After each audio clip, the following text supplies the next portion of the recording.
Parents shape children. They protect them. They fail them. They lose control of them. Children do not inherit violence. Their behavior comes from their environment. Some receive support, guidance, and care. Others grow up in chaos, with inconsistent rules and attention only in moments of crisis. In unstable homes, daily life is confusing, boundaries are unclear, and small mistakes can escalate into patterns that are difficult to break. Crime and violence often arise gradually, the result of subtle, overlooked decisions. In neighborhoods governed by unspoken rules, youth violence is fueled by neglect, stress, and a need for control. By the time it surfaces, it has been brewing for years, shaped by tension, fear, and opportunity. When a child acts violently, where does the story truly begin? Is it in the action itself, or in everything that led to it?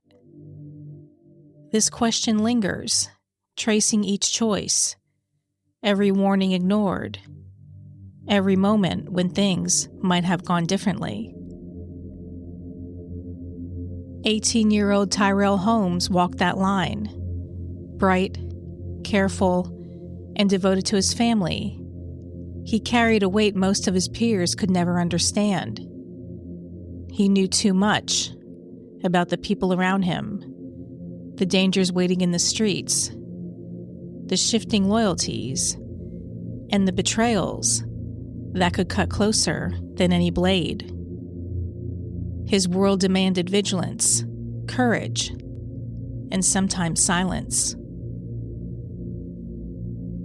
But knowing is not the same as surviving. One day, everything he had learned, the trust, the fear, the careful choices, would collide with forces beyond his control. And when that day came, there would be no turning back. Every life has moments that define it. For Tyrell, those moments were counting down. Shadows were gathering. Loyalties were being tested. And somewhere in the quiet, before the chaos fully erupted, the question remained: who sees the warning signs before it's too late? You're listening to Departed in Pennsyltucky. Save those names. The case of Tyrell Holmes. Chapter 1. Concrete and Flame. Parkhurst Apartments sits quietly among sycamore trees and modest homes in northeast Bethlehem. Back in the 1990s, it had once mainly housed elderly residents. In recent years, housing shortages had shifted their population. Young families moved in. Turnover increased. Patience thinned. Complaints from nearby neighbors were minor: double parking, quick drop-offs, and strangers who didn't wave. No one had ever complained about violence until that night. On April 23, 2018, at 2:30 in the morning, the world seemed suspended. Not quite night, not yet morning. The bars were closed. The streets were empty. Apartment windows dark. Even the air felt heavier, pressed with the kind of quiet that makes ordinary sound sharper, more intrusive. Somewhere down the street, a dog barked. The car engine idled briefly, then faded. The city felt paused, waiting for nothing in particular. until someone saw the fire. It was a faint flicker at first, almost unrecognizable against the row of dumpsters, a pale orange glow in the shadows. At first, it could have been a trick of the light, a reflection, an ordinary fire from discarded trash. But it moved oddly, and the movement carried a shape, a weight that didn't belong.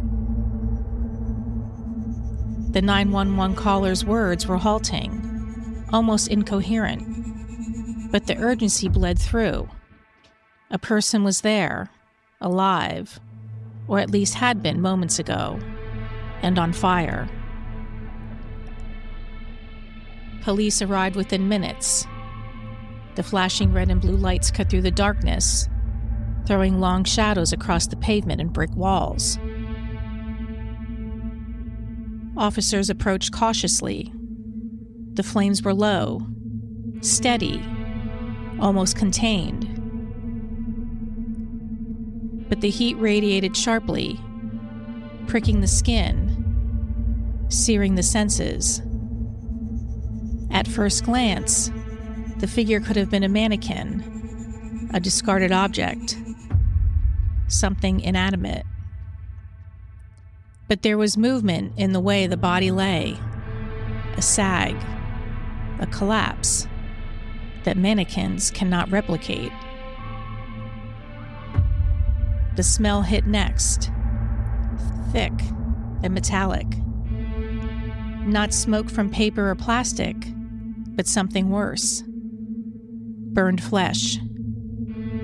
The kind of odor that imprints itself on the memory and refuses to leave. An officer grabbed a fire extinguisher and discharged a hissing cloud of foam over the flames. Steam rose, thick and suffocating, twisting the smell through the lot.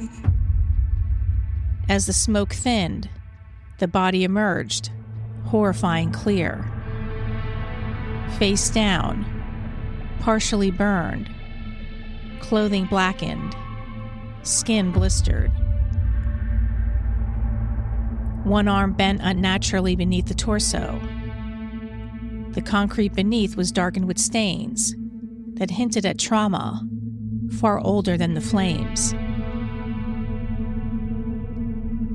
It had not begun as a fire. Whatever had happened here, whatever had caused the body to fall this way, had become before the ignition. This was not accidental. The apartment complex, normally so quiet at this hour, began to stir. Windows opened. A few residents leaned over railings, catching glimpses of flashing lights and dark smoke. Their senses pierced together fragments from earlier. The scream that had cut through sleep, the sudden crash, the unsettling silence that followed. Now, the fragments made sense, though their understanding only added to the shock. Detectives and crime scene technicians moved in with precision. Camera shutters clicked, evidence markers were placed, measurements taken, accelerant tests prepared. The dumpster was photographed from every angle, the pavement scanned. Bushes and storm drains checked for weapons. Every detail was logged, cataloged, and preserved. Officers referred to the body only as a male in his late teens. Young, small, vulnerable. Yet even unnamed, it carried a presence. It demanded attention, commanding the scene with its silent testimony to violence. As the night slowly gave way to gray, the world around Parkhurst Apartments seemed oblivious. Birds began to stir. Street lights flickered and buzzed. Neighbors went about their morning routines, unaware of the horror that unfolded in the shadow of their homes. But the smell lingered, clinging to the lot, stubborn, and pungent, refusing to be ignored. First responders moved methodically, each caught between professional detachment and visceral unease. They noted every detail: the burn patterns, the placement of the body, the scorched ground, the signs of pre-fire trauma. Each movement, each observation, confirmed what they had already suspected. This was deliberate. It had been planned. It had been executed with intent. Time passed slowly. By sunrise, the fire was extinguished. The body, still anonymous, was finally prepared for removal. Yet the parking lot remained marked, scarred, haunted. Everything about the scene spoke of control and malice. Fire is intimate, requiring focus, patience, and a hand willing to use it. Whoever had stood there long enough to ignite it had wanted more than death. They wanted destruction. The body remained unnamed, silent and still. But anonymity was temporary. Soon, someone would answer a knock on a door. And when that happened, the night would no longer be just a fire. It would have a name. Chapter 2. Marked for Death. The body didn't speak, but the echoes of what had happened clung to the air. Smoke, blood, and the memory of a life taken too soon. It belonged to Tyrell Holmes, just 18, a victim of violence so deliberate, it left the city reeling. In life, he had been more than a name. He had relationships, routines, a place within a network of family and community. He was a grandson, a son, a young man who had attended church with his family and navigated the uncertain transition between adolescence and adulthood. Tyrell had once attended Liberty High School, though by 2015, his path had become less defined. Like many younger people in similar circumstances, his life existed in a space between structure and drift, shaped as much by his environment as by his own decisions. He spent time in different homes, including his grandmother's, where he maintained close ties. When police notified his family, they did not begin with his name. Instead, they asked about a tattoo, an image of the Mother Mary. It was a detail meant to confirm identity, but for Tyrell's grandmother, it was enough to understand what the visit meant. Recognition came before words did, and with it, the full weight of loss settled in. The autopsy would later provide clinical clarity, but those details only deepened the horror. Tyrell had been stabbed multiple times, injuries already severe, yet those wounds were not what ultimately ended his life. Evidence showed he had inhaled smoke and suffered significant burns, indicating he had still been alive when the fire was set. That detail transformed the case from tragic to something far more disturbing. The final moments of his life had been prolonged, and the violence had not ended with the initial attack. Whoever was responsible had deliberately escalated, ensuring the outcome was final. Bethlehem police and city officials emphasized the brutal nature of the killing.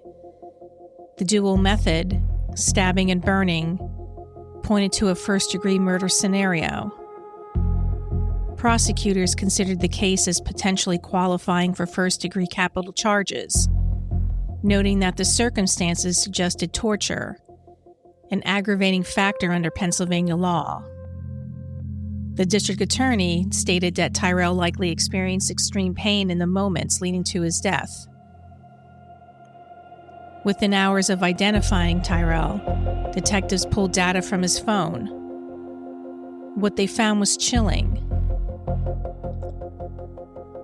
A message from Tyrell sent the day before he was killed, naming individuals he feared might harm him, signaling he didn't just feel threatened, he knew there was danger.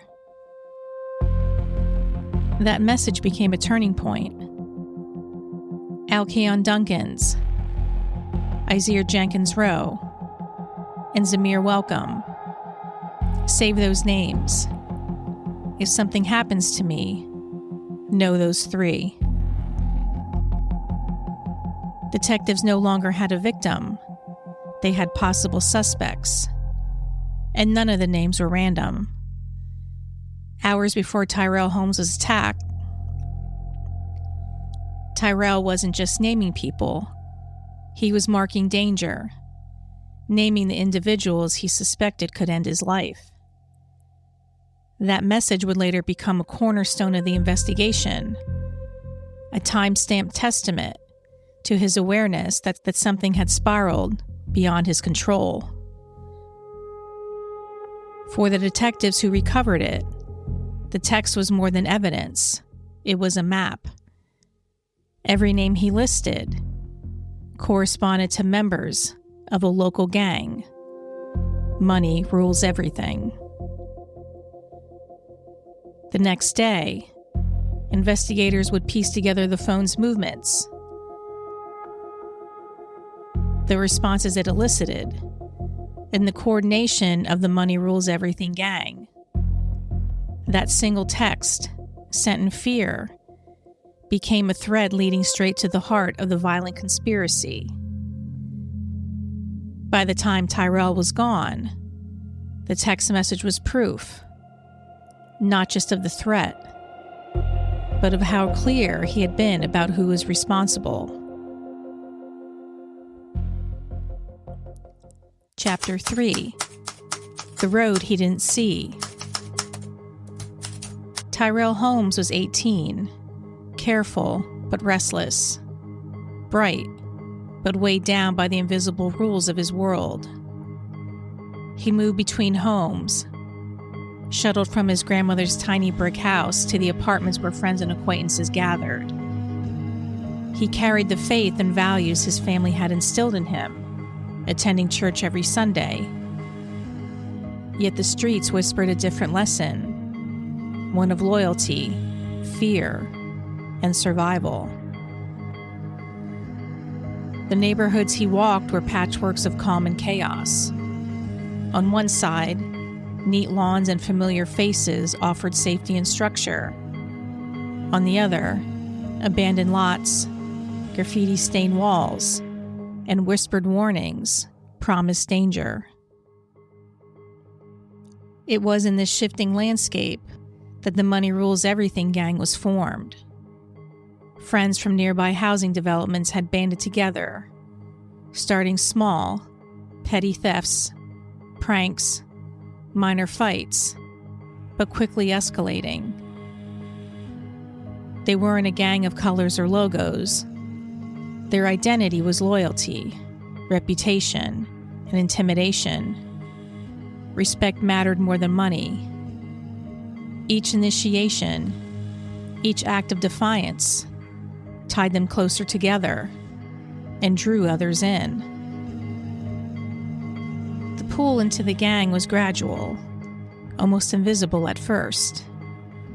It began with small errands, messages passed between members, and casual warnings.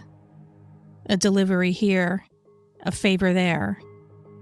A reminder that debts were real and visibility was everything. Tyrell learned quickly that in this world, loyalty was enforced as much by fear as by friendship. One misstep could be deadly. One misread signal could seal your fate. Then came the robbery. It was minor in scale, but in the gang's language, it was significant.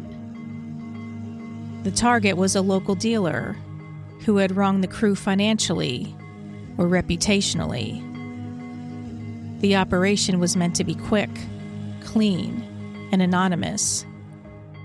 But in the chaos of the escape, something small was left behind. A phone, black and unremarkable, face down in the dirt. In any other life, it would have been a forgotten object, a trivial mistake. Here, it became a beacon. Hours later, the dealer found it. The screen lit up, revealing faces he knew well. Faces of those who had crossed him. Those he suspected of defiance or betrayal. And there, unmistakably, was Tyrell. That moment shifted everything. That minor mistake created a series of events that caused chaos for the next 5 days. Within hours, threats began to ripple through the crew. Words were whispered into corners. Phone calls carried low and urgent tones. The message was clear. Someone had been exposed. Tyrell heard the warnings, but he was already entangled. No one knew exactly what he thought when he saw his own face on the screen. Perhaps he believed he could ride it out, or that silence would be enough. But the world of money rules everything didn't allow for hesitation.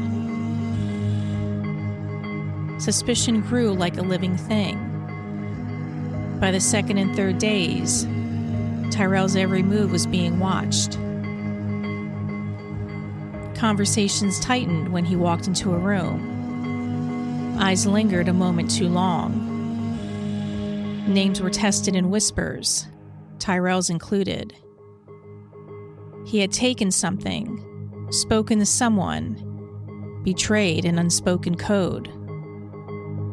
No proof was necessary. In a world governed by fear and loyalty, suspicion was evidence enough. By the fourth day, the tension had crystallized into a tangible threat. Tyrell's options had narrowed to nearly nothing. There were moments, fleeting and fragile, where he could have walked away, disappeared, cut ties before they tightened. But those moments often look just like another day when you are inside of them, caught in rules you cannot see nor escape. And then came the fifth day. Whatever doubts had circled finally settled into certainty. Tyrell had become a marked man, targeted not by strangers, but by those who had taught him the rules, enforced the codes, and wielded power with precision. The robbery, the phone, the warnings, they had all converged, creating a chain of cause and effect that led to the brutal, irreversible moment that would claim his life. For law enforcement, every detail, the phone, the text messages, the gang affiliations, would become threads they could follow. The minor error, the small phone dropped in the dirt, the whispers in the corners, all of it would form a roadmap into the heart of money rules everything, and the men who made the decision that ended Tyrell's life. Chapter 4: Threads of Justice. The investigation into Tyrell's death had begun with fire, blood, and a name scribbled in urgency on a phone screen. But connecting that horror to the people responsible required patience, precision, and the careful unraveling of a network that thrived in secrecy.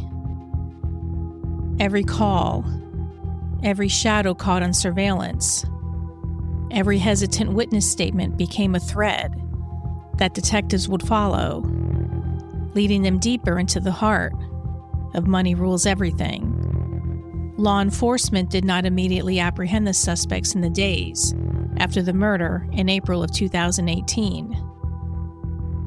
Instead, detectives spent months building a probable cause, tracking phone data, analyzing communication patterns, and piecing together how the gang operated. It wasn't until February 4th of 2021 that police publicly announced the arrest of all 4 men charged in Tyrell's killing, nearly 3 years after his death. But some threads had begun to emerge much earlier. On June 1st, 2018, just months after Tyrell's murder, a shooting broke out in the parking lot of the Lehigh Valley Mall in Whitehall Township. 2 men were seriously injured after gunfire erupted following a dispute near a store entrance. Police later arrested Miles Harper, identifying him as the alleged shooter and charging him with attempted homicide and aggravated assault.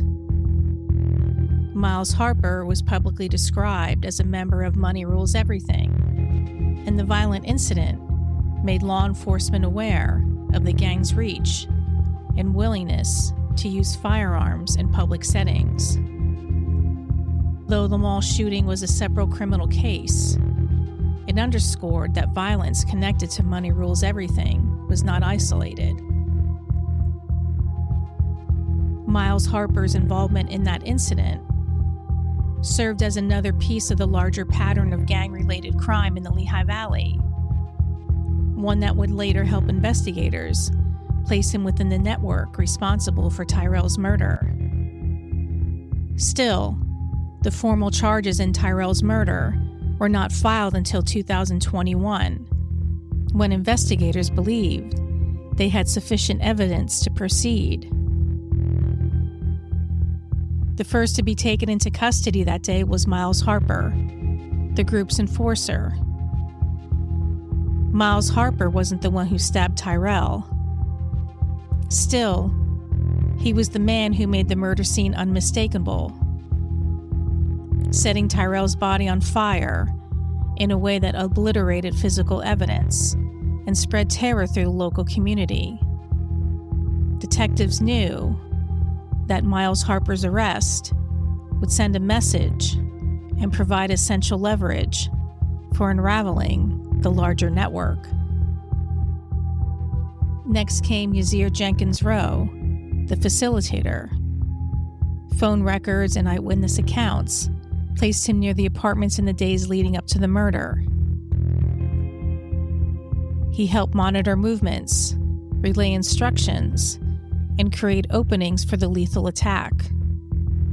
When officers arrived to arrest him, his composure suggested a man accustomed to operating under pressure, even as he knew the net was closing in. Then came Alkeon Duncans, the orchestrator and central actor. Years before Tyrell's murder, Duncans had been involved in a brazen robbery at Moravian College, where he and accomplices posed as police officers to rob drug dealers. That incident had already led to criminal penalties, but it underscored his willingness to plan and execute violence. By the time he joined Money Rules Everything, Duncans was a trusted enforcer. He had lived with Tyrell in the period before the killing, and on the night of the murder, he was the one who carried out the stabbing. The violent spark that transformed fear into irreversible tragedy. Finally, detectives apprehended Zamir Welcome, the coordinator. Less visible but equally critical, Welcome ensured that every element of the plan fell into place. He coordinated movements and confirmed that Tyrell would be isolated and vulnerable. Surveillance and phone data placed him at key locations, corroborating witness statements. Together, the arrest revealed a chilling structure within Money Rules Everything. Harper as the enforcer, with a documented history of violent acts. Jenkins Rowe as the strategist. Duncan as the central actor, shaped by prior criminal experience. And Welcome as the coordinator, making the plan function. The task of bringing all four into custody was delicate. Officers moved quietly, methodically, ensuring the suspects could not alter one another or flee. Each arrest sent shockwaves through the community, confirming what investigators had long suspected. Tyrell Holmes had not been killed by strangers. He had been trapped by the very people who had taught him the rules he had spent years learning. By the end of that February day, detectives had all four suspects in custody. Phone records, surveillance footage, and witness accounts began forming a coherent narrative. Every detail, the black phone dropped in the dirt, the whispers of the crew, the coordinated movements of Money Rules Everything, became threads in the tapestry of justice. And yet, even with the arrests made, the story was far from complete. The community held its breath as prosecutors prepared to bring the evidence into the courtroom, where the true weight of what had happened would finally be laid bare. Chapter 5: Sentencing and Shadows Left Behind. The noise of the courtroom was different from the chaos of that April night in 2018. Here, it was quiet, deliberate, procedural, but no less intense. After years of investigation, arrests, and trials that laid bare the violence of Money Rules Everything, the community gathered once more to hear the consequences of choices that had destroyed a young life. For Tyrell's family, every date etched itself into memory as distinctly as the image of his last text message. They had watched detectives develop a case that stretched from a burned body behind a dumpster in Bethlehem to a full courtroom accusation of first-degree murder, conspiracy, and arson against 4 men. Now, almost 7 years later after Tyrell's death, the final chapters were being written. The courtroom drama reached its first major verdict in March of 2025. After a week of testimony, evidence presentation, expert witnesses, and emotional family impact statements, a Northampton County jury returned a guilty verdict against Alicon Duncans for first-degree murder and related charges. Duncans had been portrayed by prosecutors as the central figure in the killing, the man who wielded the knife in a deliberate and premeditated attack. His prior criminal history, including the Moravian College robbery, underscored a pattern of calculated, coordinated violence. The jury's verdict confirmed what investigators had long believed. This was not an isolated incident. It was orchestrated, deliberate and executed with intent. On June 3rd, 2025, before Duncans was formally sentenced, Yasir Jenkins Rowe pled guilty to third-degree murder, criminal conspiracy to commit murder, and arson. The plea acknowledged his coordinating role, not as the one who delivered the fatal blows, but as someone who helped create the conditions that enabled the crime. The judge sentenced him to 27.5 to 60 years in prison, reflecting the severity of his involvement and the meticulous planning uncovered by investigators. Duncans returned to court for sentencing on June 27, 2025. The judge imposed life in prison, plus 23 to 50 years, reflecting the brutal, prolonged nature of Tyrell's death. Stabbed, burned, and left in a way that suggested control, not chaos.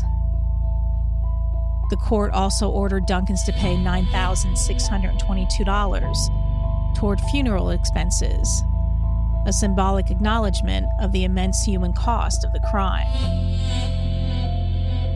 Tyrell's family spoke through a statement written by his grandmother, expressing the profound and lasting pain his death caused. They told the court that the young men responsible will never understand how they destroyed their lives, as well as all of Tyrell's relatives that dearly loved and adored him, emphasizing that the cruelty of the stabbing and setting him on fire left wounds far beyond the physical. She described his murder as an act of pure evil and highlighted the men's lack of compassion or empathy, underlying the emotional devastation endured by everyone who loved Tyrell. The judge in the courtroom listened in solemn recognition of the family's grief, acknowledging not only the brutality of the crime, but the deep, enduring impact it had on Tyrell's loved ones. Not all of the defendants accepted plea deals. When Zamir Welcome faced trial in October of 2025, the prosecution laid out the digital evidence, surveillance matches, phone pings, and witness accounts that placed him at key points in the days before the murder. On October 9th of 2025, a jury found Welcome guilty of first-degree murder, conspiracy to commit murder, and kidnapping.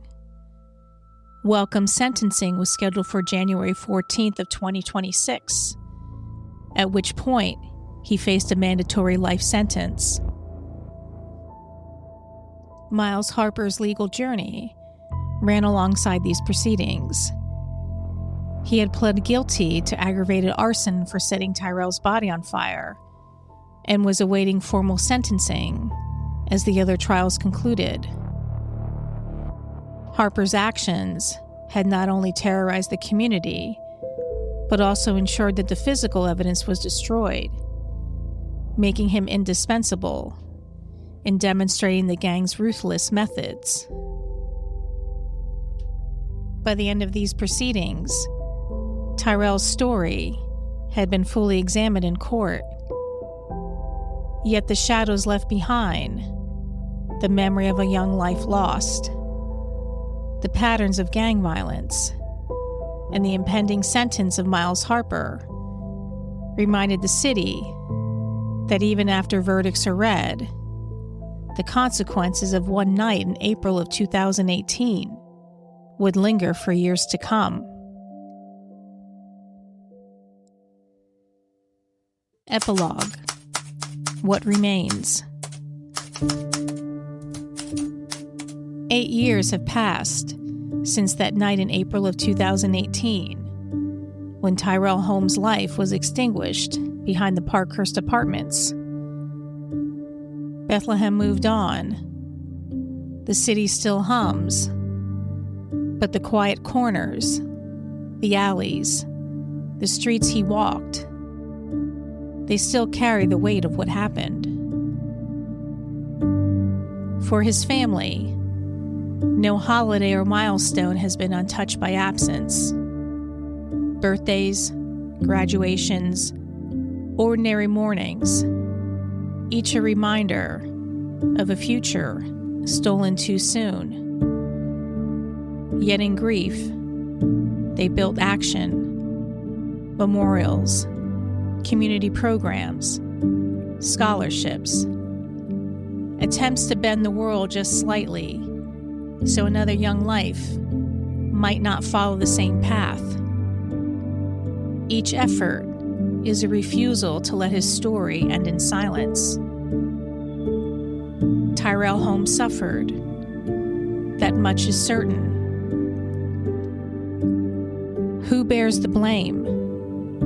Parents, peers, the gang, or the neighborhood, or the small quiet choices that ripple outward when fear outweighs loyalty. He did not die alone, but he died surrounded by those who stayed silent before, during, after. The courtroom answered questions of law, but not of conscience. Who failed him first? Who could have spoken sooner? Who stayed quiet because fear felt safer than truth? These questions do not close with a verdict. They trail behind the living, following the paths of other children, echoing through neighborhoods like Parkhurst, whispering lessons before anyone understands them. True crime names what happened. It dissects. It points fingers. But it cannot stitch together a life or ease the hollows left behind. What remains unsaid lingers longer than any sentence, hanging over every street, every stairwell, every corner where survival and fear are taught hand in hand. Yet, even in shadow there is memory. Even in silence, there is insistence. Tyrell Holmes' life, though stolen violently, leaves a pulse in the world, a warning, a lesson, a heartbeat. Every choice, every connection, every whisper of caution matters. The shadows remain, so does the memory.